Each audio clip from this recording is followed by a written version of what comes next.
মহাজন বলছিলেন জীবের নিস্তার লাগি নন্দ সুত হরি ভুবনে প্রকাশ হইলা গুরু রূপ ধরি।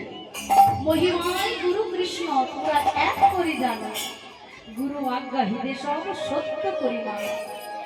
সত্য জ্ঞানে গুরু বাক্য যাহার বিশ্বাস, অবশ্য তাহার হয় বরজভূমে বাস। হরি বল জয় রাধে।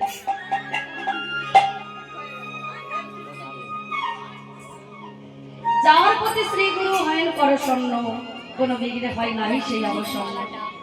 কৃষ্ণ রুষ্ট হইলে গুরু রক্ষিবারে পারে, গুরু রুষ্ট হইলে কৃষ্ণ রক্ষিবারে নারে।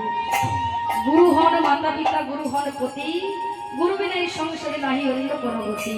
মানে গুরু ধরি হয়ে যায়।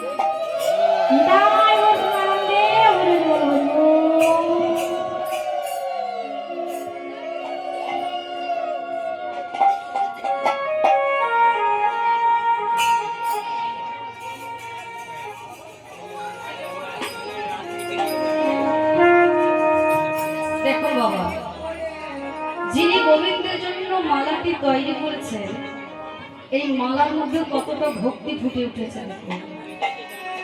কত সুন্দর করে আমি গত নিশি থেকে দেখছি। এখানে সাজের বাহারটা দেখুন। কোনদিনও দেখেছেন আম গাছে ডাব ফলেছে? কিন্তু এখানে আম গাছে ডাব ফলেছে। তাহলে কতটা ভক্তি দিয়ে উনি সাজিয়েছেন বলুন। হ্যাঁ, ভগবান আমার ও মা যখন পুরী ধামে একজন পরম ভক্ত ভগবানকে অন্য কিছু সেবা দিতে গিয়েছিলেন, তখন তিনি ভক্তি করে যেটাই দিচ্ছেন ভগবান গ্রহণ করছেন। হঠাৎ দেখা গেল কি না সেটা কাঁঠাল হয়ে গেল। কেন হয়েছিল? কেন কাঁঠাল হয়েছিল? না গোবিন্দ আমার অন্য দম্পতির সেবন করবেন না, সেই জন্য ভক্ত যখন দিয়েছে আর আমার ভগবান সেটা নিজের মতন করে গ্রহণ করে নিয়েছে। তাই ভগবান জগন্নাথ দেবের ভোগেতে কাঁঠাল দিতেই হবে। হরি বলে যায়।